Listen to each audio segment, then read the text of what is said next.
آج کل کے دور میں جو اس کا ایک رنگ دیا جا رہا ہے کہ جھوٹ، فراڈ، مکر، دغا بازی، مال کا حصول، اپنے مخالفین کو زیر کرنے کے لیے ہر قسم کے منفیت کے اندر استعمال کرنا، اقتدار،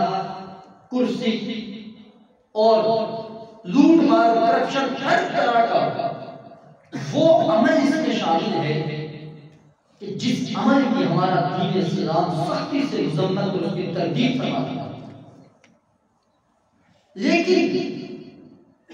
کیا ہم اگر اس میں غور کریں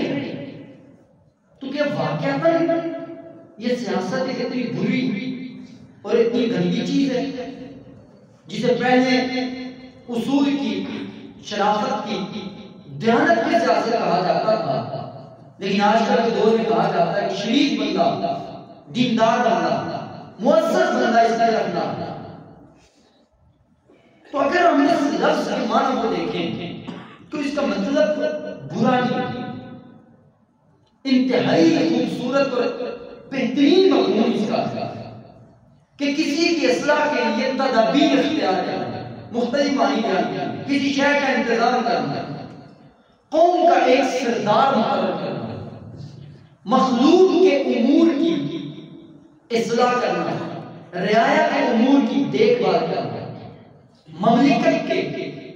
داخلی اور خارجی امور کو دیکھنا اور ان کا انتظام اور انسلام کرنا، یہ اس کے معنی بیان کیے گئے ہیں۔ اور بعض میں اس کے جو صحیح معنی میں کہا جاتا ہے کہ اس لفظ سیاست کی 200 سے اوپر تعریفات بیان ہوئی ہیں، وسیع تعریفیں ہیں، لیکن جو ایک بہترین تعریف اس کی گئی ہے کہ وَإِنْ يُبْحَثُ فِيهِ أَمَّا تَدَبَّرُ فِيهِ شُؤُونُ الدَّوْلَةِ الْإِسْلَامِيَّةِ مِنَ الْقَوَانِينِ وَالنَّظْمِ الَّتِي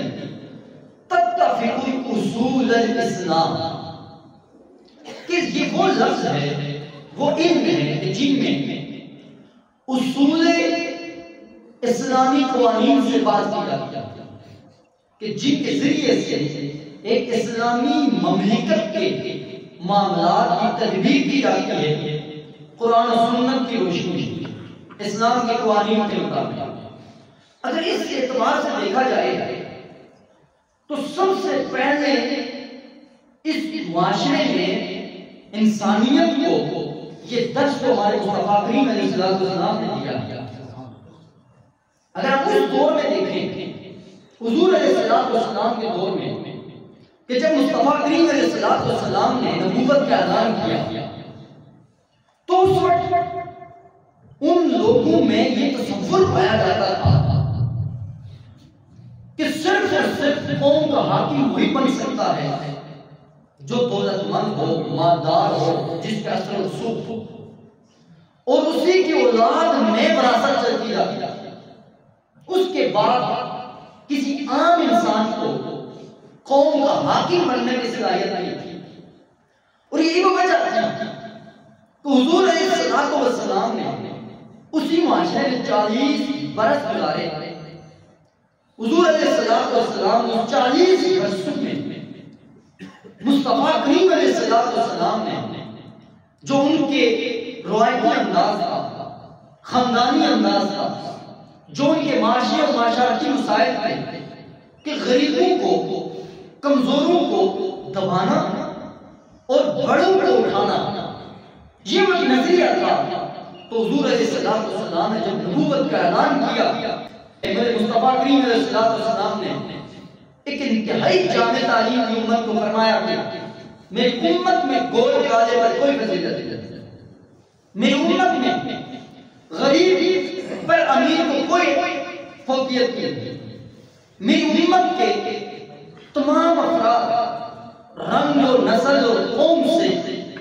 مبرہ اور منزہ ہو کر سب بھائی بھائی۔ یہ وہ پیغام اور یہ وہ عمل تھا رسول اللہ صلی اللہ علیہ وسلم کا۔ اور پھر حضور علیہ السلام نے اپنی زندگی ایک ریاست کے مملکت کے طور پر بھی گزاری، حاکم کے طور پر بھی گزاری، نبی کے طور پر بھی گزاری، ایک جج کے طور پر بھی گزاری، اور ایک سپہ سالار کے طور پر بھی گزاری، اور ایک جرنیل کے طور پر بھی مصطفیٰ کریم علیہ السلام نے اپنی زندگی بسر کی۔ ہر پہلو سے دیکھو تو مصطفیٰ کریم علیہ السلام کے پاک دامن پر نہ کسی نے کردار پر انگلی اٹھائی، نہ مصطفیٰ کریم علیہ السلام کے کسی عمل پر انگلی اٹھائی، نہ حضور علیہ السلام کی گفتار پر کسی نے کردار پر انگلی اٹھائی۔ حضور علیہ السلام نے جنگیں بھی کی، فیصلے بھی کیے، مصلی پر نمازیں بھی پڑھائی، غریبوں کی مدد بھی کی ہے، لیکن مصطفیٰ کریم علیہ السلام نے بعثت سے پہلے بھی نہ حضور کے کردار پر انگلی اٹھا سکا، نہ حضور کے نبوت کے بعد کسی نے انگلی اٹھائی۔